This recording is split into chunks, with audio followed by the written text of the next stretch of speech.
E Ana Karina vai mediar a mesa, então eu passo para ela para apresentar as convidadas, né, e conduzir esse momento.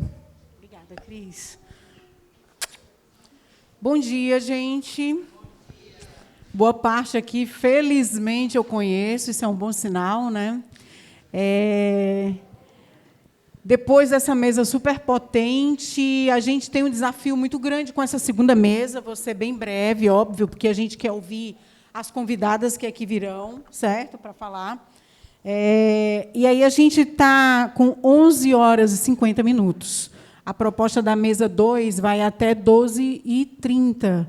Então, é óbvio que a gente vai tentar reajustar algumas coisas, porque eu acho que fica muito ruim, por exemplo, a gente manter 20 minutos de cada uma, e a última, por exemplo, está com o auditório esvaziado, né? Então, vamos tentar apertar o tempo de cada uma das companheiras que virão na mesa próxima, e aí a gente vai tentar dar visibilidade e ouvir a todas elas. Bom, o tema dessa mesa é ser feliz no vão, no triz, é a força que me embala. A gente vai falar aqui sobre violência de gênero e o impacto dos fundamentalismos na vida das mulheres.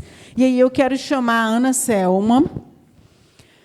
Ana Selma, teóloga, biblista popular, assessora da SEB, que é o Centro Ecumênico de Estudos Bíblicos, facilitadora de Bíblia na ESPAC, que é a Escola da Pastoral Catequética da Arquidiocese de Fortaleza, e também da SEBS, que é Comunidades Eclesiais de Base, atua em movimentos feministas e sociais. Super bem-vindo, Ana. Fique bem à vontade aqui na mesa. Chamar aqui minha amiga Karine Garcês, fotógrafa documental, ligada à luta internacionalista por justiça social. Trabalhou em campos de refugiados do Oriente Médio, como Gaza, Líbano, Síria, Turquia. Fez cursos sobre Islã na Universidade Al-Azhar. Eu não vou conseguir falar. Fica no Egito, né? Fez o Hajj. Acertei. Hajj, que é a peregrinação feita pelos muçulmanos à Cidade Santa. Retratou as crianças em situação de refúgio e montou a campanha Infância Refugiada, destinada a levantar fundos para a educação de meninas e meninos expatriados. Graduando em Relações Internacionais, palestrante do projeto Muslimar, que explica nas escolas os fundamentos do Islã, defendendo o respeito à religião e o direito de cada um à escolha da própria fé, e autora dos livros Infância Refugiada, Retratos de um Conflito, e Tunga na Sababum, a contemporaneidade da presença africana em Redenção, Ceará. Bom, duas mulheres superpotentes, mas a gente vai trazer mais uma, que é para ficar mais forte ainda essa mesa, que é a Dani Marinho, militante feminista. A gente já viu aqui a fala dela, o quanto é importante. Lésbica, favelada, defensora dos direitos humanos, gestora cultural e fundadora do Banco Somos Todas Marias, atua nas frentes de luta pelo enfrentamento à violência contra a mulher e contra o abuso e exploração de crianças e adolescentes no fortalecimento do movimento negro e LGBTQIA+. É lecionanda em teatro pelo UFC e pós-graduanda em políticas públicas e sociais e em arte, educação e cultura popular pela Faculdade Plus. Também é conselheira estadual de cultura e conselheira municipal de cultura, ocupando os assentos de artistas negros e periféricos e de produtores culturais, respectivamente. Gente, super mulheres, e estou muito honrada aqui pelo convite de estar mediando essa mesa. Eu vou perguntar às companheiras que aqui estão se é possível 15 minutos para cada. Pode ser, ao invés de 20. Vocês também topam? Posso começar com a Karine Garcês. A Karine está aqui com febre, está bem adoecida, então eu gostaria de começar aqui com ela. Está morrendo de frio também. E aí a gente vai para as outras duas. Pode ser sim? Vamos lá, sentar. Deixa eu vir para cá.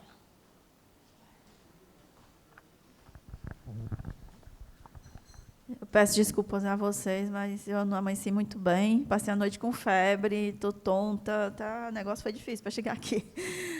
Mas eu não podia faltar porque eu me comprometi e tenho que cumprir os compromissos, né? Eu marquei aqui algumas coisas para a gente falar sobre a questão do fundamentalismo.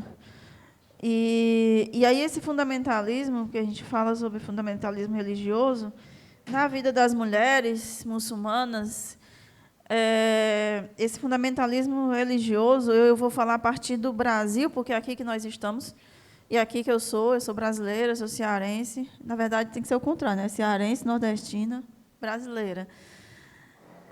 Por que eu falo isso? Porque todos os dias é me negada a minha nacionalidade. Eu sou de qualquer lugar do mundo, que ninguém sabe nem qual é. É sempre assim, tu é de lá. Esse lá é vago, pode ser qualquer coisa, pode ser qualquer lugar, e não pode ser lugar nenhum, né? Porque quando eu digo que eu sou cearense, sou de Redenção, eu sou tratada como mentirosa, eu sou dizendo que eu estou inventando. Mesmo eu com esse cearense carregado, a pessoa diz que nega, né, esse ser cearense. E aí, como a gente está aqui no ambiente que a gente discute muito a questão da pauta da esquerda, como a esquerda, esse fundamentalismo, inclusive, influencia a visão que os movimentos sociais e o que a gente chama de movimento progressista, movimento de esquerda, coloca sobre a vida das mulheres muçulmanas.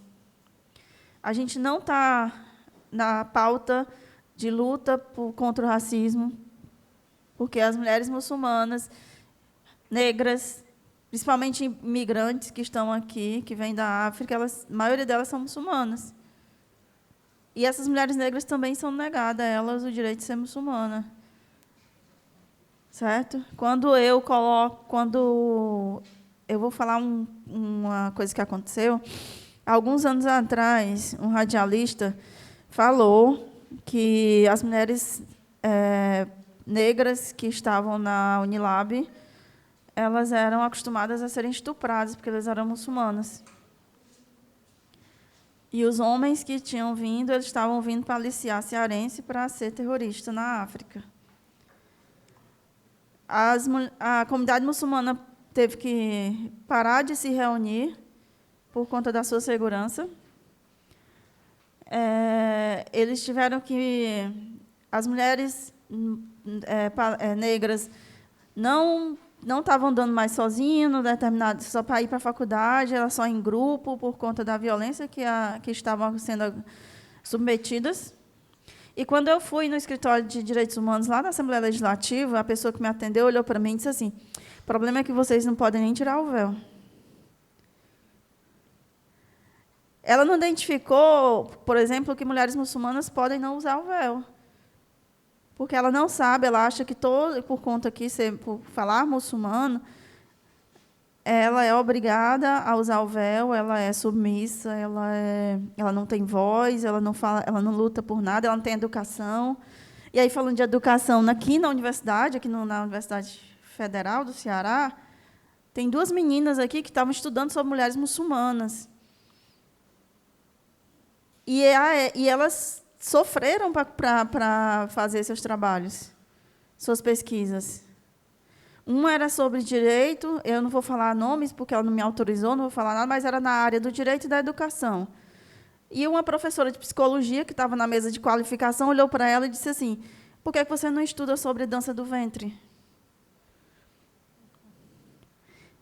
Ela estava falando de mulheres muçulmanas que têm direito à educação e têm direito a direitos fundamentais. E a professora, na qualificação, pergunta se ela, por que ela não estuda sobre dança do ventre. Como se nós, mulheres muçulmanas, fosse odalisca, né, que estava ali só para dançar e satisfazer o patriarcado. A outra, que estava estudando sobre mulheres muçulmanas cearenses, ela quase abandona a pesquisa, quase abandona a ciência, o laboratório de pesquisa dela. Entanto que agora, no doutorado, ela mudou de tema para poder ter paz, estudar em paz. Porque o mestrado dela e o TCC dela, a graduação e o mestrado, ela sofreu de vários assédios por conta do tema muçulmano. Então, esse fundamentalismo religioso que a gente está falando, ele também está influenciando como nós, que estamos aqui discutindo políticas públicas, vemos as mulheres muçulmanas. Vemos as mulheres... E aí, por exemplo, quando se fala de religião de matriz africana, e eu digo o Islã no Brasil é de matriz africana, eu sou atacada. Porque imagina que o Islã no Brasil é de matriz africana, essa religião demonizada, né? Mas gente... A nossa cultura cearense, ela tem uma base fundamental nos povos amazi, arabizados. E aí, a gente não, quando eu falo povos arabizados e povos árabes, as pessoas não entendem, não conseguem compreender essa diferença. Os povos amazi são os povos que vieram com Pedro Álvares Cabral nos seus navios, nas suas caravelas. E tempos depois vieram os povos árabes. Então, o nosso aboio, a nossa buchada,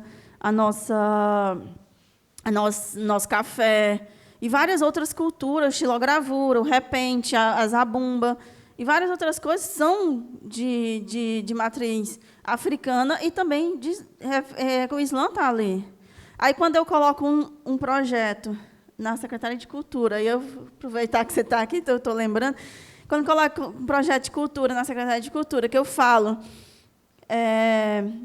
que eu tenho um livro para escrever, eu tenho um livro escrito que eu quero publicar, que chama Tu é de Lá, Casos de uma Muçulmana Cearense. São coisas que me acontecem no dia a dia, usando a nossa linguagem, usando a nossa fala coloquial do dia a dia, o cearense raiz.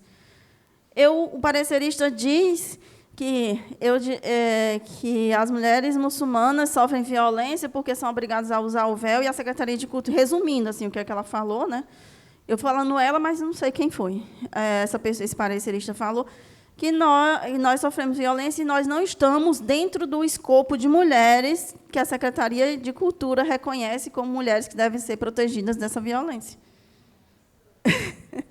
Isso. No outro projeto, eu coloquei sobre o Parque do Cocó, um livro de poesia sobre o Parque do Cocó, junto com fotografias. Um amigo meu fez as poesias e eu fiz as fotografias baseadas na poesia, sobre o Parque do Cocó. E o parecerista, disse que eu tinha que apresentar um projeto sobre a relação. Ele não analisou o projeto. Ele sugeriu que eu fizesse um projeto sobre a violência na periferia do Ceará e a violência nos campos de refugiados, porque eu era fotógrafa de guerra, não tinha capacidade técnica de fazer uma foto sobre natureza. E aí você faz mas tem recurso? Tem, mas é o próprio cara que escreveu que vai lá reavaliar. Ele vai sair do pedestal dele e vai rever que ele fez errado, que ele avaliou errado? Não vai. Não vai. Então, assim, eu sou da cultura, eu sou fotógrafa documental, eu tenho vários projetos, e, para eu elaborar esses projetos, eu tenho que criar artimanhas, colocar pessoas que não são muçulmanas ou outras pessoas para falar sobre outros assuntos, porque, se eu falar qualquer coisa, esse projeto vai ser recusado. Esse projeto vai ser recusado. Então, quando eu falo de fundamentalismo, aí eu estou falando disso porque essa propaganda do Ocidente, que o Ocidente traz para as mulheres muçulmanas, estou na hora? Terminando? Ela está influenciando também essa esquerda, os pensamentos dessa esquerda. Onde em uma fala aqui, qualquer fala, de qualquer lugar do mundo, estou falando daqui não, mas qualquer lugar do Ceará, vamos falar aqui do Ceará, quando se fala de mulheres, alguém se lembra aqui das mulheres muçulmanas? Não lembra? Não lembra? Quando a gente fala sobre Palestina, eu já ouvi, porque a gente fez um movimento, uma época, para o Gilberto Gil não ir para a Palestina ocupada, que eu me recuso a chamar pelo nome da ocupação. Uma artista negra disse assim, limitou dizer que os palestinos são brancos e eles que se virem com a violência que eles sofrem. Negando que os palestinos são povos originários, são povos negros. Existe uma Palestina negra que é invisibilizada no debate. Existe uma Palestina que é invisibilizada no debate. Existe uma Palestina de mulheres que estão sendo submetidas a todo tipo de violência, mas sempre é justificado por conta de que elas são muçulmanas.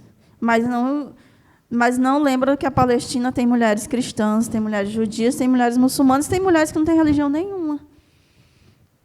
O que está acontecendo hoje na faixa de Gaza, e aí eu trago aqui o projeto colonial da Palestina.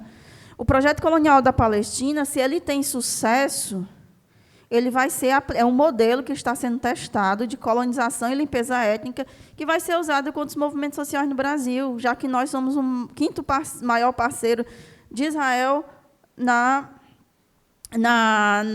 compra de armas e técnicas militares.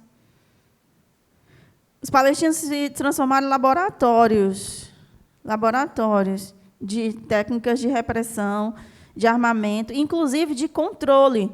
Porque quando você pega a faixa de Gaza, um campo de concentração a céu aberto, é reconhecido pelas Nações Unidas como campo de concentração e extermínio. Extermínio por quê?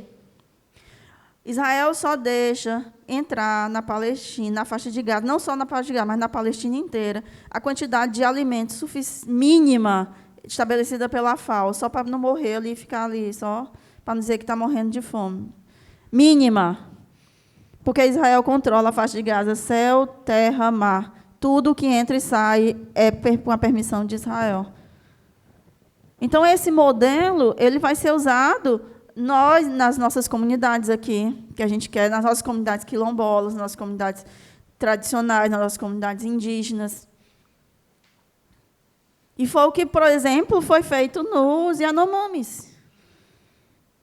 Foi permitido o acesso aos Yanomamis, o mínimo possível para não morrer de uma vez, ali morrendo lentamente. Ou vocês acham que aquele projeto foi do nada? Não, é a experiência lá na Palestina. A experiência de Gaza, que foi trazida para cá. E é levada para qualquer lugar do mundo. E o que acontece na África, e a invisibilidade dos conflitos na África, dos problemas na África, eu vou trazer uma frase do Mandela, que ele diz que a África não será livre e eles não terão totalidade da liberdade se a Palestina não for livre. Porque o Mandela já entendia o projeto colonial de limpeza étnica que iria ser difundido para o mundo inteiro. Alguém aqui já ouviu falar sobre exército de mão de obra? Exército de reserva de mão de obra? Os campos de refugiados na Europa, eles funcionam como isso. Quando a mão de obra começa a subir, o valor da mão de obra começa a subir, eles abrem as fronteiras e deixam entrar uma quantidade X de refugiados que estão ali na periferia à espera para poder baixar o valor da mão de obra. E aí você tem povos africanos, árabes, arabizados, os asiáticos, né? E esse fundamentalismo estou terminando, vou terminar porque senão nessa propaganda, por exemplo, de manipulação. E aí eu não estou dizendo que no mundo árabe ou no mundo de países de maioria islâmica não tem um problema, não. Tem deturpações terríveis das escrituras para poder manter o controle sobre a população. E essas manipulações elas começaram quando? A partir da colonização. A partir da colonização. Na Constituição da Palestina, por exemplo, não fala nada de crimes ou de problemas com a comunidade LGBT. Não tem nada que vá na Constituição da Palestina que justifique a criminalização. Assim como em alguns outros países também. E eles não estão lutando por seus direitos? Estão. As mulheres não estão lutando por seus direitos? Estão. Quando a gente fala de feminismo, a gente pega sempre um escritor ocidental para falar sobre o mundo das mulheres muçulmanas. Quando eu falo mundo das mulheres muçulmanas, eu não estou me referindo só à África,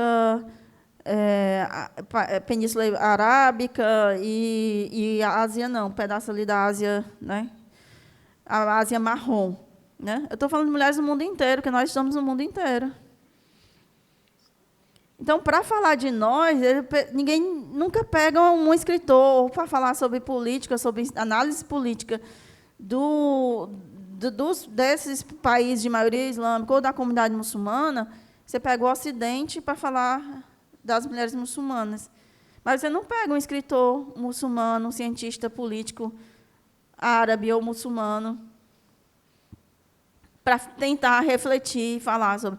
Não sou contra, não estou dizendo que eu sou contra os pensadores ocidentais, gente, de forma alguma, são contribuições maravilhosas. Mas, por exemplo, eu falo de Foucault para falar sobre o Oriente. O Foucault, qual a percepção dele do Oriente? Por que eu não pego o Eduardo Said, que fala sobre orientalismo, e analisa as questões de como o Ocidente vê esse Oriente? E para a gente pensar, né, como mudar esse pensamento do fundamentalismo, e debater esse fundamentalismo, que tem problemas na comunidade muçulmana, a gente tem que partir do quê? De ouvir as mulheres muçulmanas. Terminei, né? Passei do tempo. Tranquila. A ideia é propor 15 minutos, mas aviso com 5, porém, vou deixar fluir, né? Porque normal que a gente queira, obviamente, é importante que vocês falem. Gente, posso passar agora para a Ana Selma? Pode ser? Eu acho que vocês deram para identificar aqui na mesa que, quando a gente traz a pauta de violências, mulheres e fundamentalismo, a gente também está trazendo a pauta religiosa, né? Então, a gente vai identificar na Karine o islamismo, na Ana Selma o catolicismo e na Dani povos de terreiro, não é isso? Então, muito bem representadas aqui. Então, eu vou passar aqui para a Ana Selma, depois a gente vai para a Dani. Obrigada. Então, bom dia. Como a Ana Karina já me apresentou, né? Eu sou teóloga feminista, católica. Então, é bom definir esse espaço, porque quase sempre as pessoas perguntam, né? Pode teólogas feministas serem feministas, e principalmente teólogas católicas, né? Eu sou católica romana. Não é fácil estar nesse espaço, mas é bom delimitar onde a gente está, porque as teólogas trabalham nas margens, né? Nós não temos espaço dentro da teologia oficial, né? Nós trabalhamos nas margens. O sagrado sempre foi pensado muito como espaço de homens e de homens brancos. Então, a mulher negra, falando do sagrado, é lógico que não vai ser no espaço hegemônico, né? Então, eu faço parte de uma entidade ecumênica, né? Nós trabalhamos Bíblia e não doutrinas, então isso não nos distancia. E, nesse espaço, que é o CEBI, Centro Ecumênico de Estudos Bíblicos, e estudando Bíblia. Acho que assim, o primeiro... porque assim, a gente vai estudando Bíblia e a gente vai se descobrindo. Porque a Bíblia, hoje, é muito difícil a gente estar falando de Bíblia, porque a Bíblia, para nós, se tornou algo muito negativo, né? A gente não pode esquecer que o fundamentalismo religioso é um projeto. E a gente tem que entender essa questão como projetos. E eu faço parte de um outro projeto, porque, estudando Bíblia, primeiro eu me descobri na minha condição social de pessoa pobre. E entender como a sociedade funciona, né, do capitalismo. Aprofundando mais ainda em Bíblia, a segunda descoberta é a de gênero, de mulher negra, né? E o terceiro foi a questão do racismo. E tudo isso, esse meu entendimento, enquanto teóloga, foi estudando Bíblia. E o nosso projeto, nosso, porque eu não estou só, né, é exatamente de ter contranarrativas, de estudar Bíblia, de ter leitura libertadora e popular da Bíblia. Eu estudo grego, eu estudo hebraico, para as comunidades que não têm acesso, eu poder fazer outras leituras com as comunidades. Porque sempre diz assim, nós precisamos voltar para as bases. Faço parte de uma entidade que nunca saiu das bases. Só que o que está acontecendo com as bases? A gente está mudando o vocabulário. A gente não fala mais de capitalismo, né? A gente não fala mais em revolução.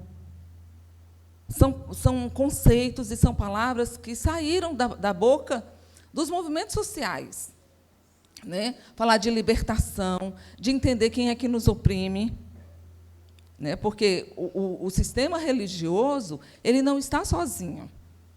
Tem um projeto político, tem um projeto econômico que se infiltrou.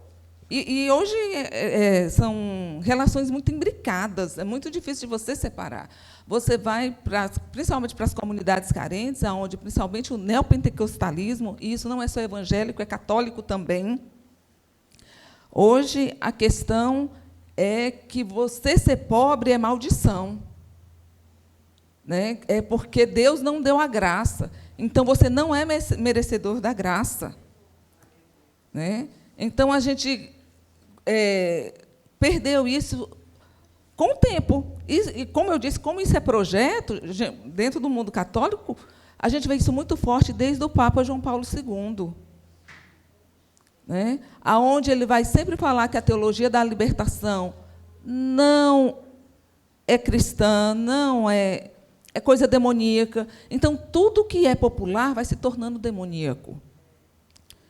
Então, como é que a gente volta, sempre estando, né, como eu disse, faz parte que nunca saiu das comunidades, né, nunca saiu da base, mas para voltar também com outro vocabulário, com uma outra dimensão e compreensão do que realmente nos oprime, né? Hoje, por exemplo, se você for a Canindé, se você for a qualquer espaço de peregrinação, se a gente for na sala dos ex-votos, a gente vê, se a gente tivesse uma política, metade daquilo não existia.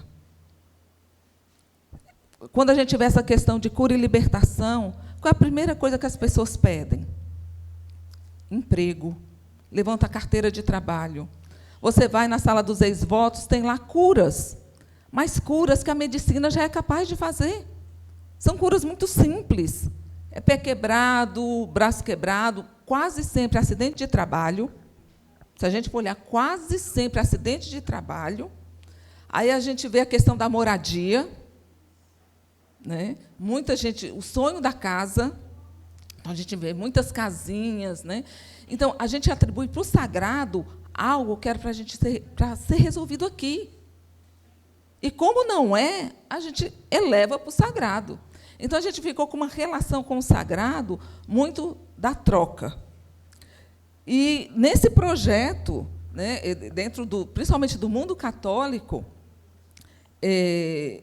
o pobre faz parte da espiritualidade.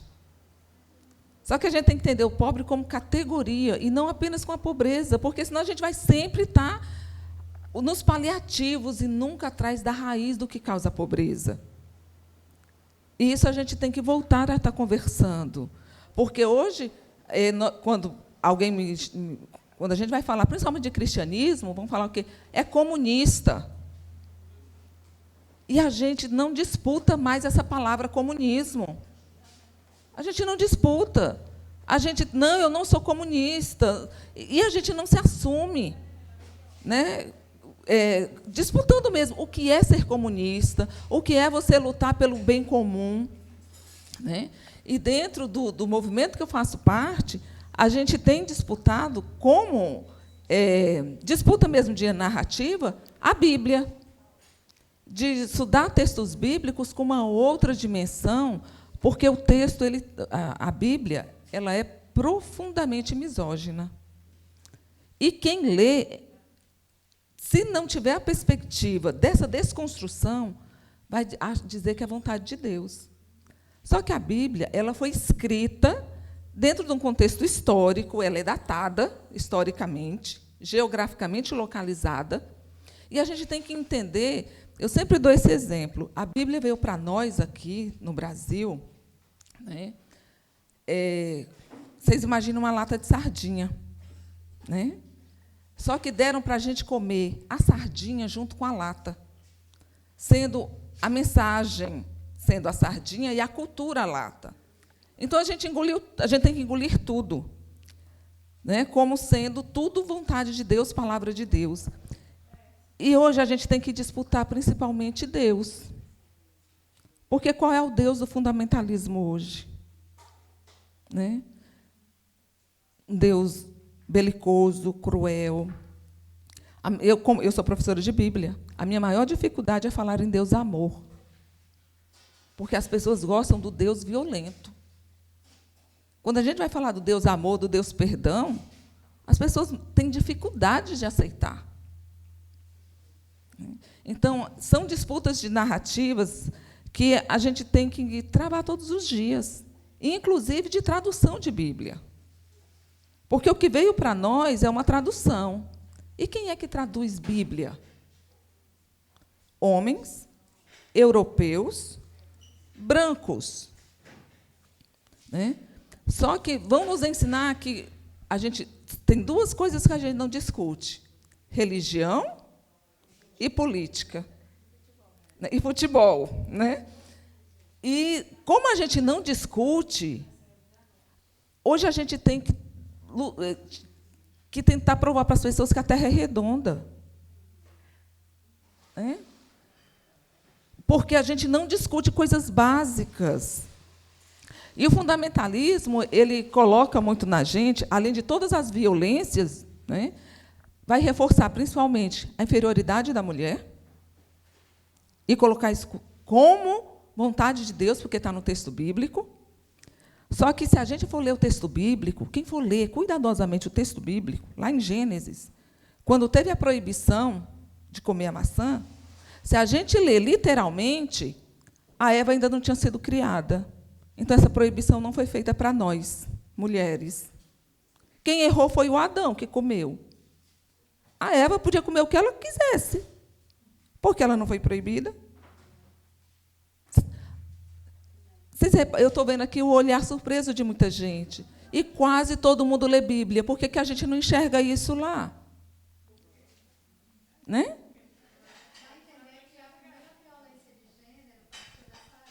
Sim, tudo é culpa da Eva. Só que, quando a gente vai para o texto bíblico, quando tem a proibição, a Eva ainda não foi criada. Então, a Eva não foi proibida de nada. Então, é isso que a gente reivindica, que a gente possa, inclusive, estudar Bíblia. Não de modo religioso, por fé, não. Porque o discurso que está aí é em cima da Bíblia. E, como a gente não conhece, a gente não tem nem como rebater. Né? Então, porque o texto bíblico não é fácil. Ele não é fácil. Mas a gente encontra mensagens libertadoras lá. As teólogas feministas, elas estão exatamente fazendo isso.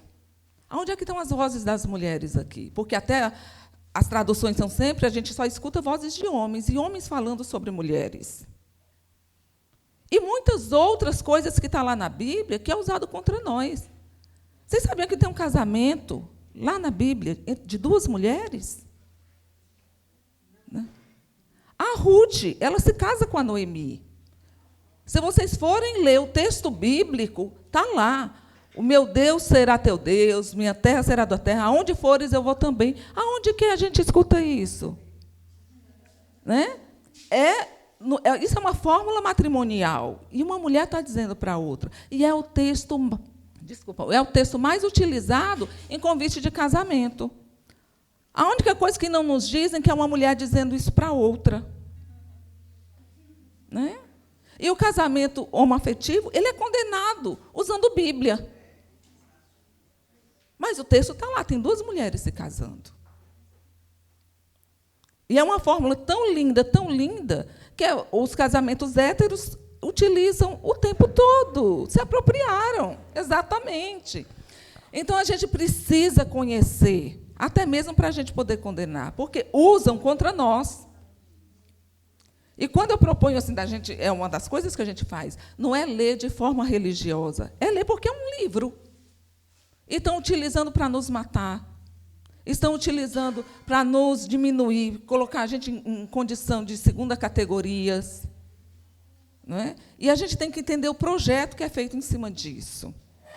Né? Então, eu perguntei para a Cris, né? Cris, me diz para delimitar, porque é tão pouco, tem tanta coisa para falar. Ela fala assim, fale das alegrias e das resistências. Né? Então, uma das alegrias é esse olhar de descobertas nos textos bíblicos, que a gente encontra vida. Por exemplo, a Bíblia fala de aborto. E não fala de moralmente, não. Tem lá um homem que pede para o outro homem fazer um aborto na esposa. Então, porque como são homens falando, é um marido falando para um sacerdote, ninguém vê isso de forma escandalosa. Mas está lá, tem tudo acontecendo, tudo bem bonitinho. E não é de forma moral que está aparecendo lá. Só que, como a gente também não conhece, a gente não utiliza. Né? Porque é um tempo para tudo debaixo do céu. Tempo de nascer. Né? E as mulheres no deserto, ela controlava os corpos. Isso é bíblico. E isso é bíblico. E a gente tem muito problema com tradução. Por exemplo, a questão do véu.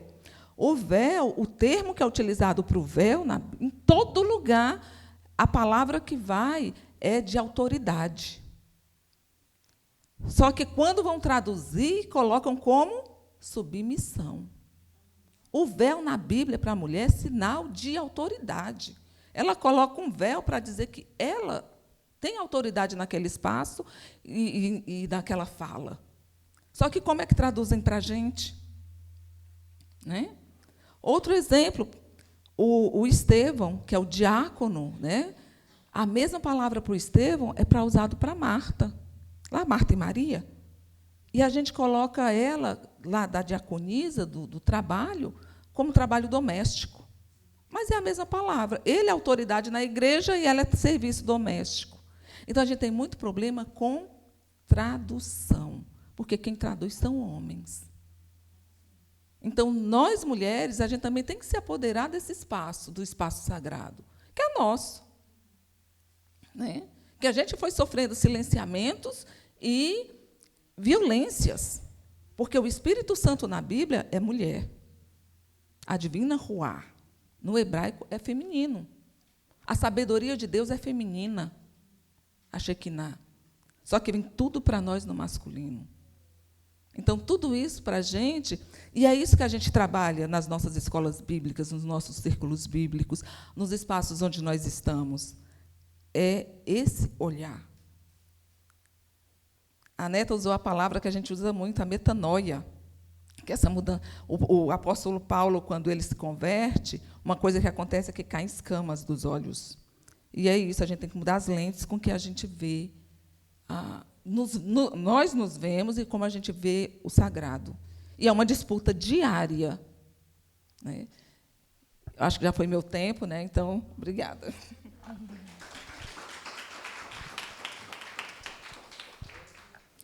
Bom dia, gente. Primeiramente, agradecer o convite, né, desse evento maravilhoso e me sinto honrada de estar ao lado dessas grandes, potentes mulheres, né, me sinto extremamente fortalecida.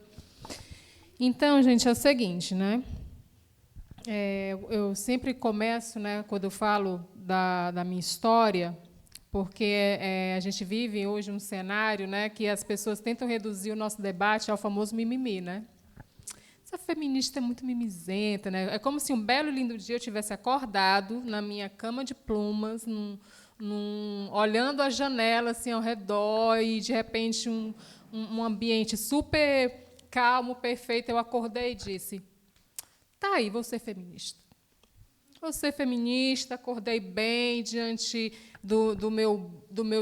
da minha mesa farta, diante, enfim, decidi. É legal ser feminista, vou ser feminista, né? Então, quando a gente vai investigar a luta, né, principalmente, né, das defensoras de direitos humanos, ela sempre vem antecedendo a violência, né? A violência é que faz com que a gente entre na luta. A gente não entra na luta porque a gente quer, irmão. Eu adoraria estar em casa nessa hora, tipo assim, sei lá, assistindo Netflix, e de repente a gente está aqui porque a gente tem a consciência de que a nossa dor pode ser a dor de tantas outras mulheres. Tá ligado? Então, quando eu era piveta, vetinha, né, como a gente fala, né, a minha mãe estava no segundo casamento. É interessante a gente colocar essa situação. E tinha eu e o meu irmão do primeiro casamento da minha mãe. Casamento entre aspas, né? porque ela não chegou a casar com o meu pai, enfim. Então, ela era a famosa mãe solteira, né, mãe de 2 filhos. Aí aparece um caboclo, né, como a gente fala, dizendo, vou limpar seu nome. Né? Vou limpar seu nome, você será agora uma mulher digna, respeitada nessa cidade. Ninguém mais vai dizer que você é rapariga. Né? Você agora vai ter um nome e um sobrenome. Casou-se com ela, foi morar junto com os meus avós, né? E ele simplesmente não ajudava em nenhuma despesa, não pagava nenhuma conta. Meu avô, assim como toda pessoa de periferia, o meu avô era a pessoa que tinha o dinheiro certo dentro de casa. A minha mãe foi criada numa época que ela tinha que cuidar da casa. Então, o meu avô literalmente sustentava esse agressor. Então, com pouquíssimo tempo, né, de casamento, minha mãe passou a sofrer agressões diárias. E, quando eu digo agressões diárias, gente, não é forma de dizer, né? É literalmente diárias mesmo, de todas as formas, na frente dos próprios pais, que eram pessoas idosas, na frente dos filhos, na frente dos vizinhos. Ela ia numa mercearia, ele já estava esperando no portão, na frente, gestante, no pós-parto, em todas as situações possíveis e imagináveis, né? Eu lembro de situações de eu chegar da escola, né? E, quando eu chegava na escola, meu avô, que já era uma pessoa idosa, né? Ele tinha uma ferida na perna devido à questão da diabetes, e essa ferida não fechava, né? E eu lembro que ele usava, o andador dele era uma cadeira. Então, por várias vezes eu lembro dessa cena do meu avô arrastando essa cadeira até a porta do quarto da minha mãe, e o meu avô com um pedaço de pau batendo, uma pessoa no alto do mais 70 anos de idade, batendo e diga, abra a porta que eu quero a minha filha, abre a porta que eu quero a minha filha, porque a minha mãe estava apanhando e ele precisava fazer alguma coisa. Então, quando minha mãe saía do quarto, já era sangrando, né? Eu acho que era uma das coisas assim mais comuns de se ver é ver minha mãe sangrando. Eu lembro de uma cena que a gente estava... começou-se, para variar, uma discussão, né? E ele pegou um prato e disse, se você não calar a boca, eu quebro esse prato na sua cabeça. E isso com meus avós, com a gente, com os filhos presentes. E a minha mãe falou, pois quebre. Ele foi lá e quebrou o prato na cabeça da minha mãe, chega o sangue, jorrou automaticamente. Então, tipo, literalmente, a gente convivia com aquela situação assim assustadora, né? E eu lembro que, nesse período, a minha casa era frequentemente, né, era visitada por mulheres para fazer novena. Vamos fazer novena, porque aí eu lembro que tinha o lance do terço, cada um tinha um terço, né? E essas mulheres começavam a discursar, né, durante essas novenas, de que a minha mãe precisava ser forte, porque era o diabo querendo acabar com o casamento dela, que ela não poderia permitir que isso acontecesse, né? Então, eu lembro que eu cresci, gente, com um terço na mão, novena atrás de novena, e as irmãs indo lá, e aí é culpa do diabo. E eu lembro que, nessa situação, a gente tinha uma sala de jantar, né? Eu lembro que o agressor, ele passava pela gente, abria a geladeira, bebia água, saía, porque ele não se sentia responsabilizado, porque toda a culpa era do diabo, não era dele. Era o diabo que estava operando na família. Então, já que eles estavam rezando, ele estava bebendo, continuava, né? E esse rolê da novena foi uma constante na minha vida, literalmente, né? E essa questão da violência, né, institucional é interessante falar, porque isso se estende aos filhos, porque, para além do bullying, né, que eu sofria pelo fato de ser sarada, hoje em dia, o auge, né, de você ser uma mulher crespa, cachada, né, e tudo, mas todo mundo que é crespa, cachada, sabe que lá no passado as coisas não eram dessa forma. Eu era chamada de sarará, chaboqueira, caboclada, e eu ainda era filha da Lalá, que apanhava, né? E, se ela apanhava, eu também não merecia respeito. Gente, quantas vezes eu ouvi isso? Quantas vezes eu ouvi isso, de que eu não merecia respeito porque minha mãe também apanhava? Ainda tinha essa questão que se estendia para os filhos, né? E eu lembro que eu fui crescendo, gente, e os meus avós faleceram quando eu tinha 11 anos de idade. Então, quando meus avós faleceram, o agressor se sentiu o dono da casa. Pronto. Agora eu sou o dono dessa casa, né? Então, se a situação era ruim, ela ficou pior. Aí vem uma grande informação relacionada, que eu sempre digo que é uma das mais potentes, Ferramentas de enfrentamento da violência contra a mulher. Quando os filhos crescem. Mulher só apanha quando o filho é pequeno. Quando o filho cresce, ele não permite mais que sua mãe apanhe. Antes de chegar a polícia, antes de chegar a delegada, antes de chegar a política pública, é o filho que está operando dentro de casa e dizendo: olha, minha mãe não apanha mais não, viu? Ou você faz, ou você para, ou a gente põe você para fora de casa. Essa é a maior ferramenta de prevenção à violência contra a mulher, são filhos crescidos dentro de casa. Eu, com 14 anos de idade, no auge da adolescência, vetinha, tá entendendo? Olhei para esse caboclo e disse assim: como é que é, meu irmão? Tu tá ligado que tu não vai bater mais na minha mãe, não. Ah, não vai bater. Eu sempre falo, gente, que eu só não passei, porque na minha época era FEBENS. Eu só não passei pela FEBENS porque realmente tinha alguém me protegendo. Porque o que eu pude fazer, tipo assim, ele chegava em casa bêbado, quebrava um copo, eu pegava 3 e quebrava junto. Vai quebrar mais quanto, irmão? Próximo eu quebro na tua cabeça. Você não vai fazer, não faça. Eu quero que você continue quebrando, que o resto eu quebro na sua cabeça. Chegava em casa, eu rasgava a blusa dele e ainda ficava olhando. Aí ele diga assim: se você fizer isso, eu bato em você. Você dorme? Porque se você dormir, se você me bater, eu vou apanhar, mas você vai dormir? Meu amigo, esse caboclo começou a olhar estranho, tipo assim, essa menina é louca. Essa menina é louca, aí vamos chamar as irmãs chegam. Minha filha, você está com o diabo no corpo, minha filha, a menina tão boa, com um terço na mão, e essas brigas por cima, você não pode fazer, você quer destruir a família da sua mãe, a gente está aqui orando, não sei o que e tal. Eu digo: meu irmão, estou aqui há mais de 10 anos orando, esse negócio não deu certo não, cara.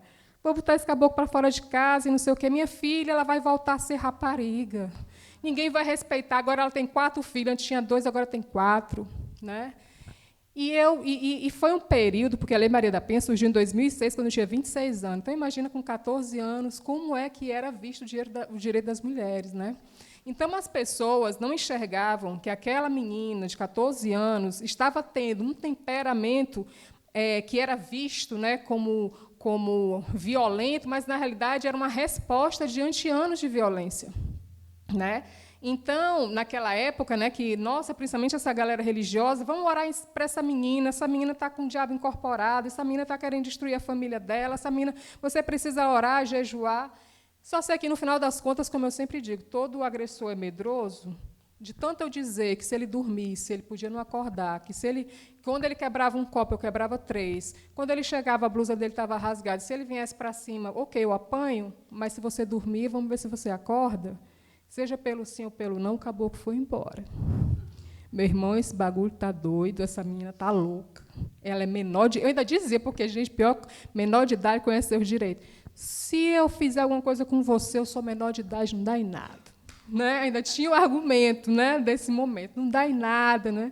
Só que, como todo agressor, tipo, a minha mãe morava numa esquina, ele foi morar em outra esquina, mas saiu de casa. Né? Então, a partir daí, né, eu lembro que, obviamente, eu fiquei com uma fama, tipo, que menina violenta, que essa menina, Deus me livre do meu filho namorar essa menina, graças a Deus, porque eu sou lésbica.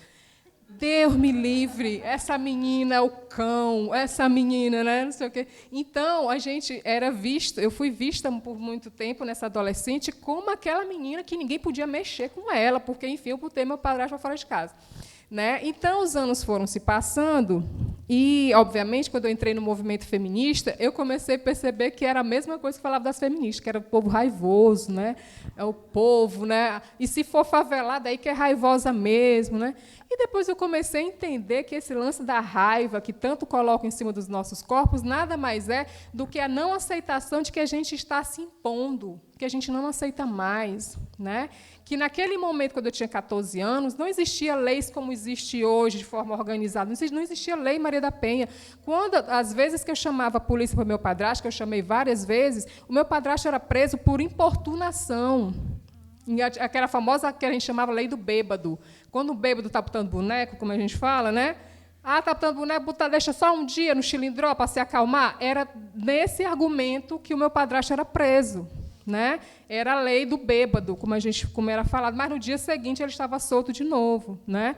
Então, hoje em dia, como eu sempre falo, né, nas minhas falas, quando eu tive essa atitude aos meus 14 anos, né, Com certeza, hoje, diante da estrutura que a gente tem hoje, não seria mais necessário, né? Porque hoje a gente consegue, minimamente, né, pelo menos existe um discurso coeso, que, por mais que não seja, obviamente, unilateral, que violência contra a mulher é crime, que violência contra a mulher a gente denuncia, que existem os termos agressor. Então, naquela época, não existia essas coisas, né? Hoje, você consegue, com uma certa facilidade, denunciar essas questões, né?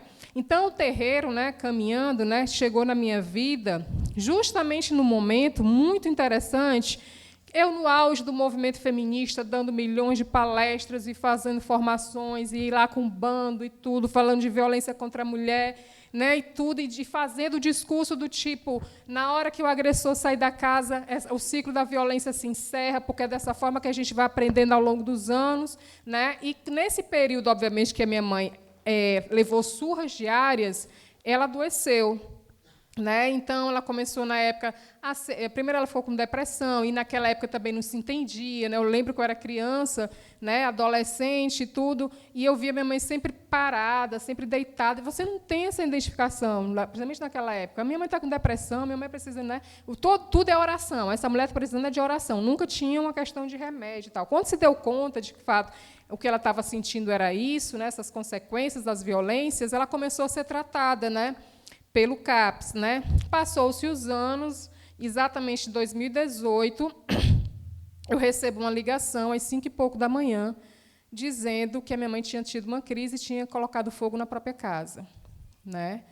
E que, quando a minha mãe estava em casa, estavam minhas 2 sobrinhas, que, na época, tinham 3, 4 anos de idade, cada uma. Minha irmã tinha saído, minha mãe nunca tinha tido uma crise, né? O que se sabia ao longo dos anos que ela vinha tratando, né, essa situação da depressão e tudo em função da vida sofrida que teve. E eu lembro que, quando eu olhei para as minhas sobrinhas, né, minhas sobrinhas diziam assim: titia, a casa explodiu, porque foi justamente o barulho do teto caindo, porque, como era PVC, o forro, imagine assim, o fogo, quando pegou no PVC, meu amor. Então, na hora que o teto caiu, foi realmente um estrondo. E ele começou pelos quartos, né? E tinha sala, cozinha. Quem percebeu o fogo foi a mais velha. E, nisso que ela percebeu, e por causa do agressor, gente, assim, e por causa do agressor, o que foi que a gente fez? A gente fez um muro muito alto. A casa da minha mãe, ela tem um muro muito alto, justamente para dificultar, porque, quando ainda acontecia, depois dele sair, que, quando ele estava bêbado, queria pular o muro e tudo, então a gente levantou o muro, colocou o muro lá em cima mesmo, né? E, para piorar a situação, a casa da minha mãe era de esquina. Naquele momento, houve um processo do Metrofó, onde as casas da frente foram todas indenizadas, né, para poder fazer um viaduto, então não tinha mais casas na frente da minha mãe. E a casa do lado era uma clínica que estava sendo construída. Ou seja, não tinha casa do lado, uma clínica em construção, e não tinha mais casas na frente, porque todas tinham sido indenizadas.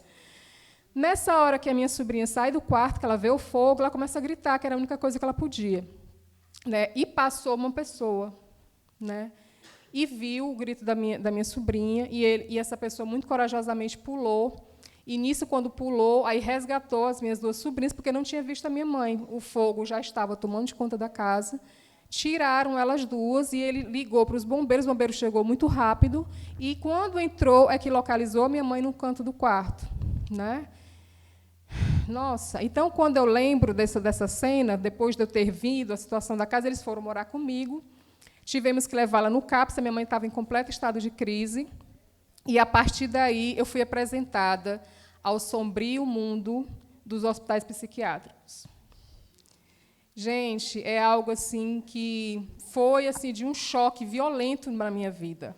Ter convivido, a minha mãe, ela foi internada, ela ficou 1 mês, né? E eu lembro de sempre, obviamente, visitá-la. E é um caos, literalmente, né? Onde são mulheres jovens, desde jovens a idosas, todas com vários tipos de adoecimento mental, todas convivendo juntas, né? Literalmente uma situação. Eu lembro que eu ia com a minha irmã, quando ela entrava, ela já começava a chorar, porque realmente era uma cena muito chocante você estar ali, né? Então, essa questão de estar com a minha mãe nessa situação para mim era muito adoecedor, e eu fui adoecendo, mas, ao mesmo tempo, me colocando como uma fortaleza, porque tinha minha irmã que estava se sentindo culpada, porque deixou minha mãe só em casa com as 2 crianças, obviamente sem nunca imaginar que minha mãe poderia ter uma crise e acontecer uma situação dessa. E eu precisava segurar o bonde, a minha irmã morando em BH, o outro irmão morando em São Paulo, todo mundo em pânico, e tudo, não deixa que eu segure a onda, deixa que eu segure o rolê. No final, fiquei dessa finura, né? E eu lembro que, nesse momento, eu estava fazendo justamente um evento relacionado ao enfrentamento da violência contra a mulher. Uma das últimas ações era justamente no Teatro Universitário, onde uma das convidadas foi Kelma de Iemanjá. E eu lembro que poucas pessoas sabiam do que eu estava passando, porque eu não conseguia falar sobre isso. Era tudo tão violento dentro de mim que eu não conseguia falar. Eu não conseguia chegar para alguém e dizer, amiga, eu estou passando por isso, né? E eu lembro que, nesse mesmo dia, fiz a minha fala, e a Kelma fez a dela, e, no final, ela chegou para mim e disse assim, minha filha, vocês que trabalham com essa pauta de violência contra a mulher, é tão pesado, né? Isso é um assunto pesado. A gente que é de terreiro, eu gosto de falar terreiro, porque terreiro é terapêutico. Inclusive, mulheres que sofrem violência doméstica familiar, elas procuram muito terreiro para poder se curar. Meu amigo, quando falou isso, como é que é?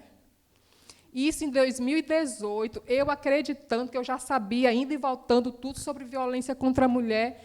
De repente, quando eu olhei, como assim, terapêutico, né? Ela começou a falar, né? Doutrinar sobre a Umbanda. O que eu posso dizer, amigos, para a gente para concluir nessa questão, a primeira coisa que eu aprendi na vida, que o ciclo da violência ela não se encerra com o agressor se afastando. O ciclo da violência se encerra quando essa mulher que sofreu violência doméstica familiar, ela tem atendimento necessário, seja econômico, seja de saúde, para que essa mulher possa se restabelecer e aí sim ela voltar para a sociedade. Uma mulher que ela sai, tipo assim, é a famosa, eu sempre comparo isso, que é igual ao período da escravização, né? Quando as pessoas falam, os negros foram libertos, tipo assim, sem condição nenhuma, tá aí, meu povo, a liberdade de vocês, é o mesmo caso que acontece com a violência contra a mulher. A mulher sai do ciclo de violência adoecida, dependente financeira, dependente emocional. Não, mas o agressor saiu de perto. Vamos aplaudir, o ciclo da violência acabou. Não, meu irmão. O ciclo da violência só acaba quando essa mulher se restabelece emocionalmente, se restabelece financeiramente. A rede de atendimento a mulheres em situação de violência doméstica familiar, não existe atendimento prioritário para as mulheres que são adoecidas em função do ciclo de violência, né? Quando a minha mãe saiu do hospital de Messejana, que eu nunca vou me esquecer, né? Nesse período, a gente já tinha conseguido reformar a casa novamente, tudo, né, nessa situação. Não, estava em reforma. Ela ficou na minha casa de outubro de 2016 a março de 2017. Falei 2018, não, mas era 2016. E, no caso, nesse período que a casa estava sendo reformada, né, e tudo, aí foi daí que quando finalmente o remédio dela acaba, vamos no CAPS, né? Chego lá no CAPS, olha, minha mãe passou por um internamento, agora ela precisa da receita. Tem que passar por uma fila. 3 meses. Eu, como assim? Minha mãe acabou de ser internada, saiu agora, o remédio acabou, precisa do medicamento. Não, mas aqui é assim, o CAPS é dessa forma, tem que colocar o nome na lista, vai esperar 3 meses. 3 meses, minha mãe vai ter crise de novo. Meu amigo, eu sei que eu cheguei nesse hospital mental, literalmente chutando porta. Eu chutando porta mesmo. Eu quero medicação da minha mãe não vai voltar para esse lugar. Só sei que, no final, chamaram o diretor, chamaram tudo, e, no final, chegou o médico e deu a receita. Né? E, a partir daí, a minha mãe passou a ser acompanhada de forma particular. Porque a gente começou a perceber que pelo CAPS não daria certo. A pergunta é, no caso da minha mãe, a gente poderia juntar todos os filhos, cada um dava um valor e dava para pagar a consulta da minha mãe. A pergunta é, uma mulher preta, pobre, favelada, numa situação dessa, ela tem condição de pagar, com a sua Bolsa Família, uma consulta particular? Né? Então, quando a gente reflete sobre essas questões, né, a gente percebe o quão realmente a política pública ela não chega às pessoas que deveriam chegar. Por mais que a gente entenda que a mulher em situação de violência doméstica familiar ela adoece, ela realmente adoece, não existe atendimento priorizado para essas mulheres. Essas mulheres acabam passando por situações ainda mais violentas pelo Estado, entendeu? Quando não conseguem dar continuidade ao seu tratamento, depois de terem passado por uma situação terrível de internação. Né? E, como se não bastasse tudo isso, elas ainda são rotuladas como loucas. Né? A minha mãe, por muito tempo, ela ficou conhecida como a mulher que botou fogo na casa. Enquanto meu padrasto até hoje vive esse infeliz, entendeu? E ninguém fala nada sobre, porque se ela estava daquela forma, adoeceu por causa do bendito infeliz, que até hoje está aí vivo para contar a história. Entendeu? Então, eu gostaria de concluir a minha conversa dizendo que o ciclo de violência ele não acaba com o afastamento do agressor, que nós precisamos lutar por políticas. Agora, nós, inclusive, estamos tendo, finalmente, em 2023, existe uma política federal que dá um valor de auxílio moradia para a mulher. Gente, finalmente, gente. Em 2023, existe uma lei que ela pode receber até 6 meses, né, um auxílio para a questão da sua moradia. Em 2023, depois de uma pandemia, finalmente se deram conta que a mulher precisa disso. Mas ainda há muito a se avançar. Precisa a questão da política pública, principalmente da saúde mental. Essas mulheres precisam de atendimento prioritário, entendeu? Para que isso aconteça. Então, o que foi que aconteceu? Com a Kelma de Iemanjá, eu fui apresentada ao terreiro, né? No terreiro, eu me curei, que, como eu falei para vocês, né, com o adoecimento da minha mãe, a família adoece junto. A partir daí, eu passei a ser uma pesquisadora relacionada à prática da Umbanda como patrimônio de saúde para mulheres em situações de violência doméstica familiar, uma pesquisa que muito me engrandece, mas que, infelizmente, chegou na minha vida através de uma situação extremamente traumática, né? Hoje, eu levanto essa bandeira muito forte relacionado ao adoecimento das mulheres em situação de violência, e o espaço do terreiro como esse lugar de acolhimento e tratamento. Foi no terreiro que eu descobri que sou filha de Ogum, né, e eu consigo entender que agora, sendo filha de Ogum, eu tenho uma luta, né, pela frente, né, e que foi o terreiro, literalmente, né, que fez com que, nesse momento, você imagina, tipo assim, eu não vou conseguir, gente, a sensação que eu tenho é que eu vou tombar junto, né? E quando você se fortalece, né, diante de uma situação como essa, você percebe a força que o terreiro tem, né? Então, eu gostaria de concluir a minha fala cantando um ponto de Ogum, já que eu sou filha de Ogum, já que se eu estou aqui restabelecida, não foi o CAPS que me tratou quando eu estava lá adoecida, nessa finura, tratando da minha mãe, né, foi o terreiro. Né? Se hoje, eu sempre falo que a minha terapia é o terreiro. São os meus guias que me direcionam, são os meus guias que me dizem o que eu tenho que fazer. Né?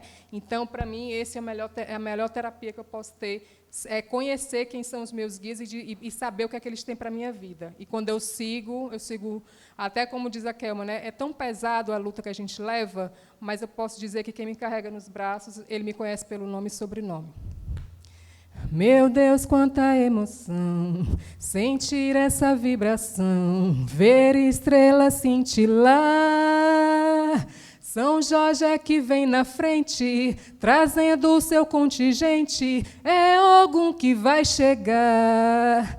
Mas ele é general de Umbanda, com sua força ele comanda, com seu escudo, com sua lança. Ele é guerreiro, ele é tatá de Umbanda, com seu escudo, com sua lança. Ele é guerreiro, ele é tatá de Umbanda. Ogunhê é o terreiro como instrumento para poder curar, tratar as mulheres em situação de violência doméstica familiar, já que o sistema de saúde pública mental não faz, a gente do terreiro a gente faz. É isso, gente.